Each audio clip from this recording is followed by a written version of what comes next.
Now, Ted, I know he's crazy. We know he's crazy. So I told my camera crew, let's keep rolling everything. Just film everything, shoot everything, because he's going to take us on a wild, wacky trip, and I want it all for you.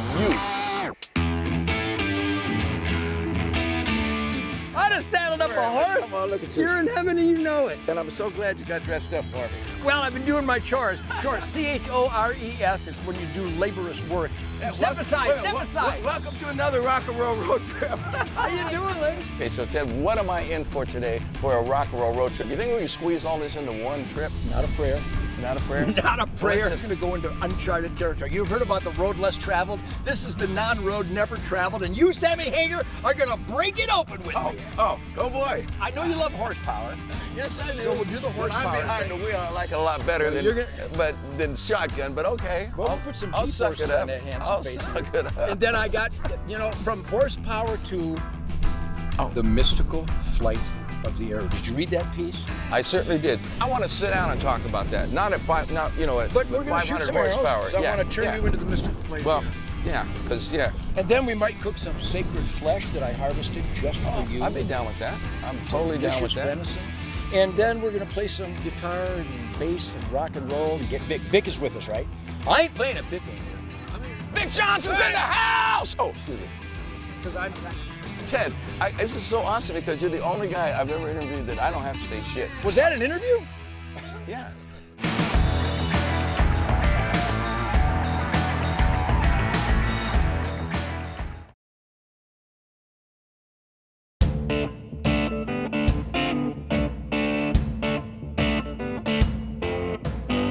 I got a fire-breathing Ford Bronco from 1974 that Roush Yates put 500 horsepower in. It gets exactly 800 yards to the gallon, and I thought we'd go explore where Sacagawea wouldn't have been allowed to go. Look at this thing. This is so beautiful. This is retro. This is like Motor City. This is Ford at its best right here. Iron right Oh, here. I'll take you in uncharted territory. come on, Ted. Don't kill me. I'm valuable. I love you too much, Sam. I'd never hurt you. And plus, I love me even more. And this is badass, man. I love this car. I'll be gentle.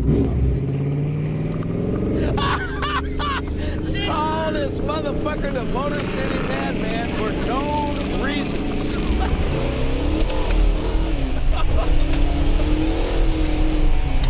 You can't do that in the Maserati. Oh, no, sir. No, sir, you cannot. You can't. Uh-oh. There he goes. Almost. We're free. Almost. We're free. Born free. That would have been We a were black we were mark. up to the axles, you know that, don't Oh, you? I know we were. Uh-oh. Sounds like I just dropped it. It sounds like I dropped the transfer case. Uh-oh. Is it making up there, Ted? No, it's not. We're gonna have to take a look. Uh-oh. I think I dropped the transfer case. I got it.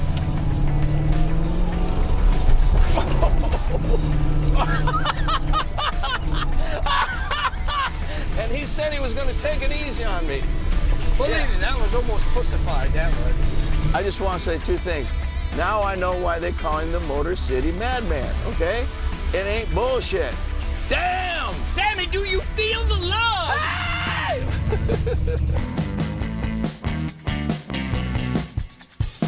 Come on, show me how to shoot a bow, will you? You want to This shoot? is I the wanna amateur see. goddess right here. Yeah. Well, I've learned from the best. Oh! Woo-hoo!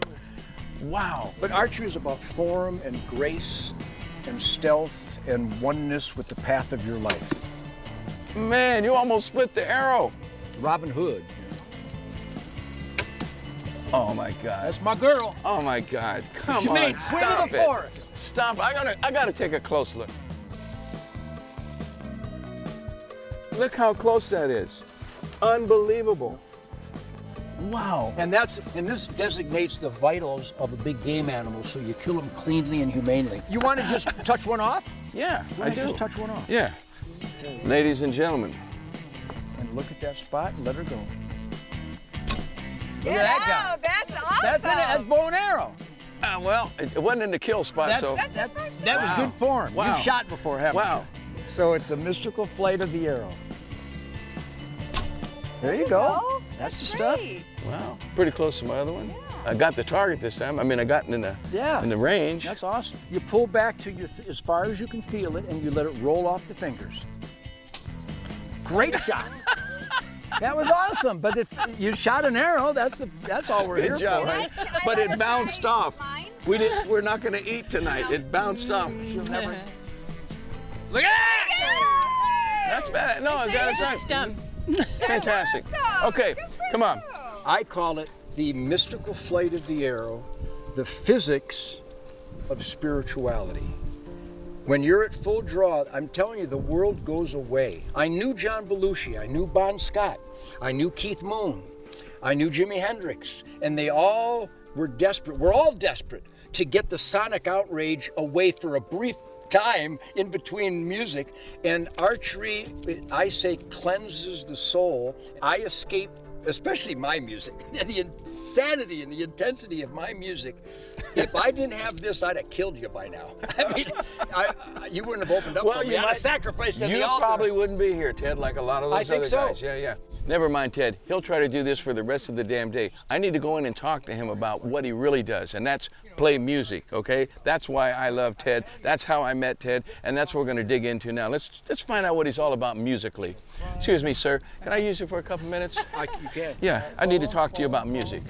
Music. The thing that got us into this whole thing to One of begin my with. favorite things How did in we life. ever start doing this without music? You'd have never owned this ranch without music. You would never have all these trucks and all this. music You made would me never do be it. married to that beautiful woman without your damn I don't music. know about that.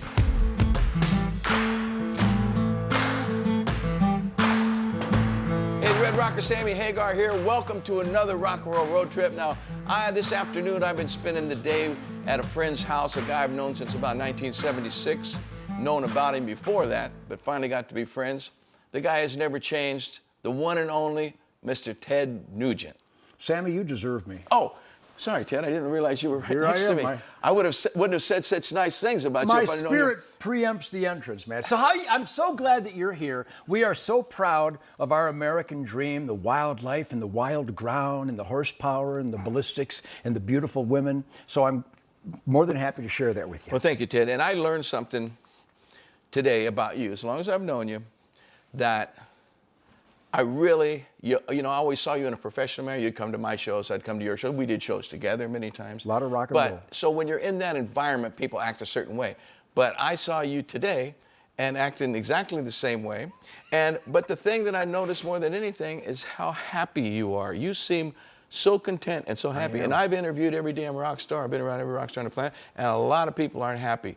Why are you so happy? I got to tell you, one of the reasons I'm happy and I feel gratified and satisfied and my family's wonderful, God, family, country, rock and roll, freedom, is because I've been clean and sober for 71 years. When you respect your sacred temple, when I was growing up, this was called a sacred temple, and you just don't poison sacred temples. First time I opened for you, I think it was 77. Right. And it was the beginning of a tour for me for an album. And I had never seen you live. I knew who you were, of course. We all knew who Ted Nugent is back then.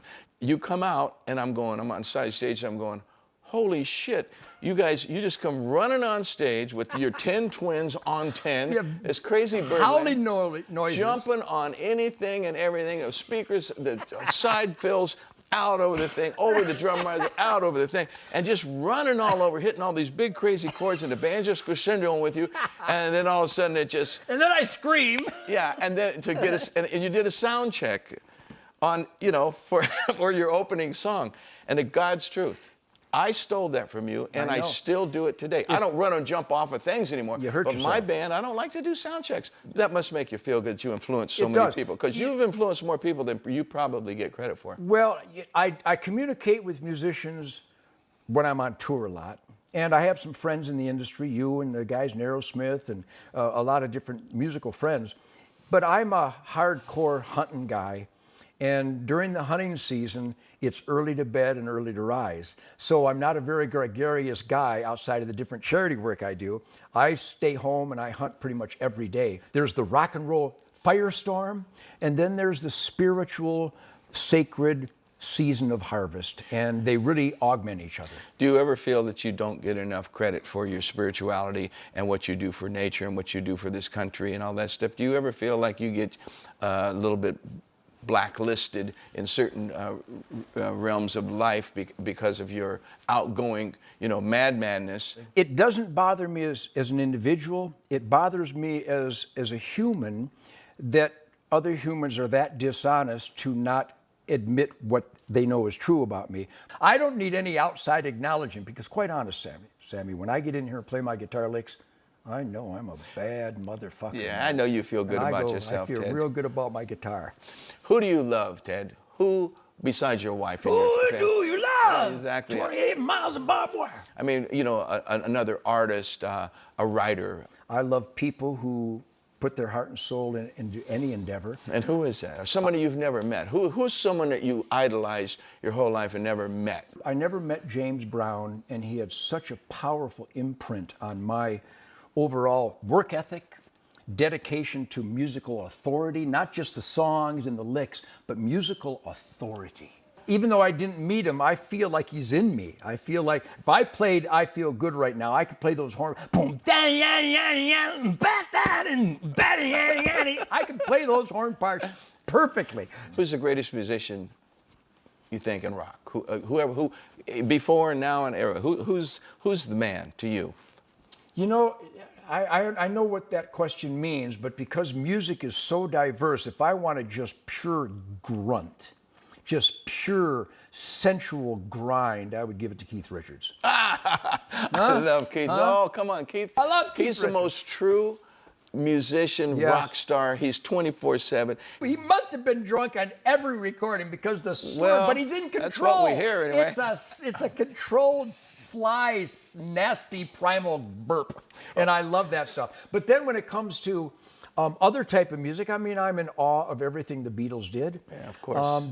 How they could do that at those teenage years is nothing short of a miracle. Okay, well, what if James Brown, he's your man, you never met him. What if James was sitting here right now in my seat? What would you say to James right now? Thank you, James. Thank you for the imprint. Thank you for pursuing that level of excellence. If it wasn't for James Brown, we wouldn't be as tight as we are. We wouldn't have demanded the rhythm that we demanded. You can only have one of these things. Now, you know see, the answer. It's you're called not this or going to that. get that out of me, but go for it. You're not a Libra, you're a Sagittarius. That's where you're so good with the bow, by the way. I don't believe in any of that shit, but go ahead. Yeah, I know. Okay, how about a hollow body or a solid body? Oh, come on. Hollow body Dude, all the way. The Gibson Birdland, the mighty Gibson Birdland. When I play it, it sounds like shit. Okay, a gun or a bow and arrow? I gotta have both. But if some mystical power came down, I'd take the gun. I'd take my gun. 60s, 70s, 80s, 90s, or now? Now. Boom. Now. See, I knew that one, folks. Now. I knew it. Okay, because all those other years have accumulated into this beast of today. Again, for me to have the best tour in 2019 is a miracle, and I perform miracles. Right on. I'm with you. Okay, one more thing. Sam or Dave? Get the fuck. Sam all the way. Are you kidding me? Not even close. And I love Dave. I love Dave. I love, what's the guy from the old Black Oak Art? Jim Dan. I love Jim Dandy. I love all those guys. But next to Sammy Hagar, not even close.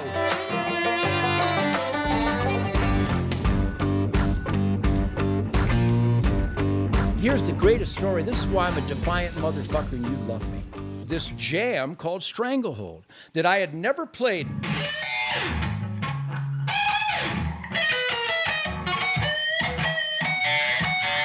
I mean, that whole solo was like, what the fuck is that? Those notes don't belong there. Perfect. So they had an intervention.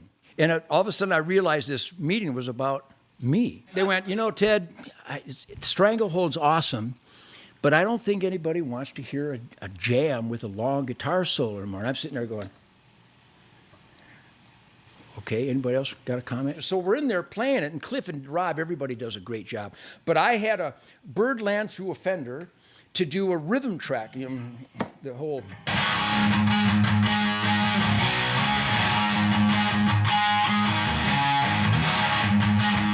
Out of nowhere, I had never done it before. I went...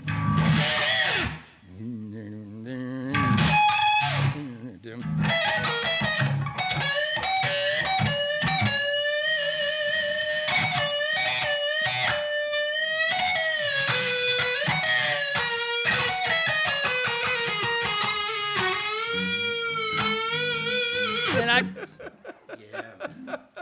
that was magic. Those holes belong there, those openings. So I had to go back and learn that solo because it was so defined. It was like a vocal. Yeah, it's iconic. When I opened up for Mitch Ryder before they changed the name, Jimmy McCarty, Earl Elliott on bass playing a Rickenbacker with black silk gloves through a B18, Ampeg B18, Joe Kubrick, Red 335 through a Fender Twin, and Jimmy McCarty playing a Birdland through a Fender Twin, and Jimmy Johnny McCarty. Bonangic on drums, and Billy Lee on lead vocals destroying 12 tambourines per song. And all of a sudden, Jimmy went, he didn't do it quite like this, but you know what Bonangic does. So all of a sudden, I never played a song in F before. And I watch him go.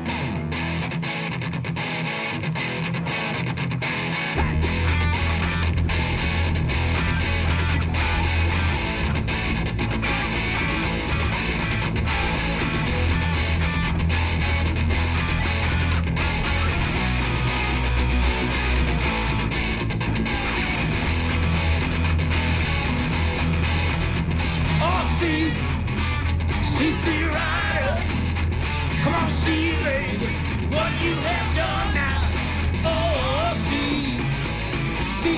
Ryder, come on, see, baby, what you have done now. Ah, you made me love you. Nah, your man has come. Oh, I'm going with my baby, and I won't be back before her. Oh, I'm going with my baby, and I won't be back before her. And if I find me a new love, I won't be back at all. Jenny, oh, Jenny, won't you come along with me? Jenny, oh, Jenny, won't you come along with me? Jenny, oh, Jenny, I'll feel like a baby all about the misery. Jenny, oh, Jenny, I'll spin like a spinning top. Spinning. You gotta spin like a spinning top. Spinning. You gotta feel like a baby, all you gotta feel is love.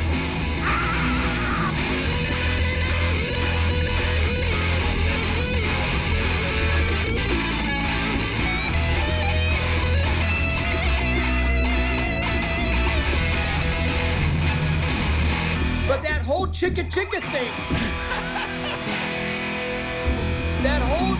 the whole chicka is where I got all my licks. Ladies and gentlemen, see you next week on another rock and roll road trip. Unfortunately, Uncle Ted ain't gonna be there, but he'll be back. Ow! I'm there in spirit.